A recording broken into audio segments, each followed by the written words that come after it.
Dawson's Rambles.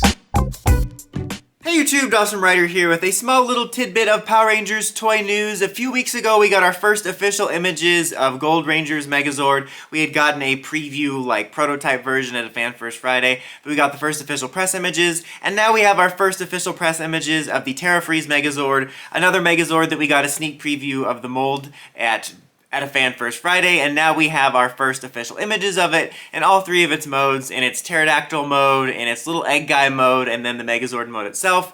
And just like with the Mossa Razor Zord, I think it looks really good. This is one of my personal favorite designs of Megazords from Ryusoldier / Dino Fury, so I've always really liked it, but I especially like seeing it in the Dino Fury Megazord style that's kind of more articulated and, you know, more dynamic, and it looks a lot more like the prop in the show, in my opinion. And I really like the looks of this. I think it looks great. I think that's just sound repetitive at this point. It looks really good. It will likely be hitting store shelves sometime this year. As of this recording, we're not sure when.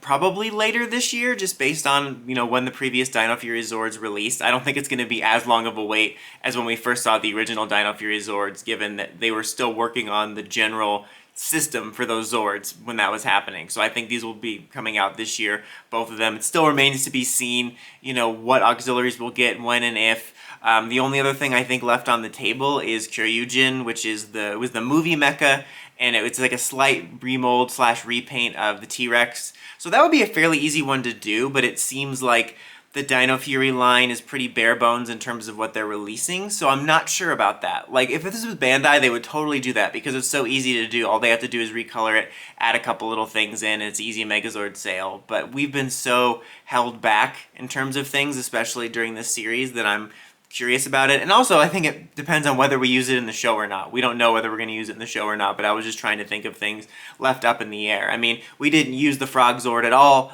last series during Beast Morphers, like in the show or the toys. But we also didn't release the B6 King Zord outside of like the large little all-together gimmick versions. But yeah, overall, this looks really good. I'm still really happy with the Dino Fury Zords. I know there's some issues with them sometimes being a little bit brittle in some places, but for the most part, I think they're a really good step up. I really like them. I really love the design of this Megazord in particular, so I am excited to get it, and I think our first look is encouraging. Are you guys excited for this Megazord and the Gold Rangers Megazord? Will you be picking them up when they come out? Let me know in the comments as always. Until next time, like, comment, subscribe, and climb the steps and ring that bell so you can notifications for my videos. Dawson Ryder, signing out.